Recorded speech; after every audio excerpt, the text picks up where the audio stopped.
Hi guys, so it's Jess here, and we're feeling a little bit flamboyant today because we're here at QPAC with the Shannon Foley, our Jean Valjean extraordinaire. So you mentioned before you work here, is that right? Yeah, I'm an usher at QPAC. Wow, that's pretty awesome. Yeah. And that you get to see the shows for free. Absolutely, I've seen 11, probably 15, maybe 16 times. Oh my god, I'm so jealous. That is amazing. Very, very lucky. So, back to the show. Yes. Jean Valjean, this is the first time you're playing? Absolutely first time, yeah. Yep, and have you always wanted to play the role? Interestingly, no. Oh. Because I took a break from singing 10 years ago, and actually my voice tessitura sat lower. So I actually always thought, though, if I ever got the opportunity to sing in Les Mis, it would be Javert. Right. Yeah. Wow. And I thought, at the time, certainly 10 years ago, my voice suited Javert. But I started sort of getting the idea that I wanted to get back into singing, and I noticed that my voice was sitting a lot higher than it was 10 years ago. Yeah. Yeah, so I started testing things out, and I felt really comfortable, so... Excellent. Yeah. So do you have a favourite scene? Ooh, it's really hard, because what I love about Valjean is I get to interact with everyone. Mm-hmm. I get to, have that confrontation and tension with Javert, but I also get to interact with Fantine, have that sort of fatherly figure interaction with Cosette, be a mentor in a way to Marius, very briefly, however.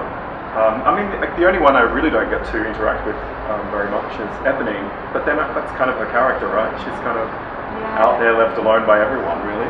Yeah.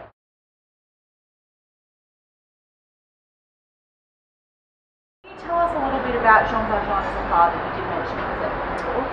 It's funny, although I think he sets himself up as a father figure, I don't see him as Cosette's father. I see him as her protector, her ward, because he feels it's his duty to look after her because of Fantine and how he felt he let her down by not protecting her. Valjean's very much a character who protects weaker people in his life, the people that are unable to defend themselves. He sees it as his duty in life to look after those people. Yeah. And so I think he felt he failed Fantine, and then to make it up to her and to himself in a way, it was his duty to protect Cosette. And so I don't see it as a father figure, I see it more as a ward, protecting a ward. Yeah. Mentioning singing. Yes. So this is such a huge role, physically, vocally, and even acting wise as well. Yep. How do you balance the three? Do you have a plan, or is there any? Sometimes the vocal line demands you can concentrate on the technique. You have no other choice but to concentrate on the technique. The skill is then trying to hide that from the audience that you are. So you can often put that into the emotional point of view of the phrase that you're singing. So I suppose the acting, in a way, the emotional intensity helps cover that. You might be making a face, but it might actually be because you're in pain because you're trying to sing a phrase that's difficult. But sometimes you just have to concentrate on the technique and as much as you can hide that from the audience. Hopefully they don't see that. Yeah. Street! Oh. Abort! It's not the note.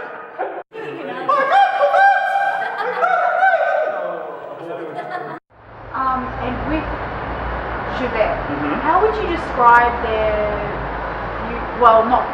relationship? Yeah, what Valjean understands, and he said it later on in the musical, you've done your duty, nothing more, I don't blame you. He understands, when he looks back at his life, that he did the wrong thing by stealing the bread, even though it was for a good reason. And he understands why Javert has pursued him, because that is Javert's duty, and he understands duty. himself in a different way, in a different fashion, but he understands where he's come from, and he understands that he was just doing his job. Yeah. So if you look in the music itself, there's actually some mirror imaging of the actual music that we sing. So there's a part in the prologue is then again sung by Javert. It's identical music. It's sort of the coming together of the two characters in a way. Yeah, it's super interesting. Yeah. You and Chris get to work quite closely a lot of the time with our director and musical director, our director Robbie Parkin and musical director Jeff Second. Yep. They're amazing, I'm sure you agree. What's that Absolutely. like? And what I loved about Jeff is that we, from the very beginning, we set down that we would rhythmically and melodically learn the music as it was written and scored. And I love that preciseness. When you get on into character, you can play within that, you know, with rals and, you know, when their men or mossels come in, and you can slow down the music a little bit, but within the confines of what's written. Yeah. And I loved that. With Robbie, I love the way he's got a little bit of a playful nature, which I love. That's how I love to play. You know, it helps me to relax, and I'm able to feel safe to find the character and to find the sort of moments of the scenes that are required. And because of that, you're able to say, "Hey, Robbie, can we try this?" And he's quite open to that, which is so lovely. It's such a lovely experience. And how do you connect with your character? Do you have like any sort of process, or do you personally relate to him? Yeah, in many ways I do. I refer to Valjean as a big harmony. He's very emotional, and he's about making sure everyone's okay and protecting people, and you know, ensuring that you know, that his workers are looked after, even though he fails Fantine. And that Cosette is brought up and has everything she needs. Yeah, so in that way I kind of connect with him, and that he's a big harmony. You know, he'd be the type of person that gives really good bear hugs, you know. Yeah. The other thing about him, I think, is that he's extremely dedicated. You know, when he turns to God in that scene, and he feels like he's been saved, he dedicates his entire life to being dedicated to God and to the people around him. You know, I dedicated myself to singing, and so I understand the kind of dedication.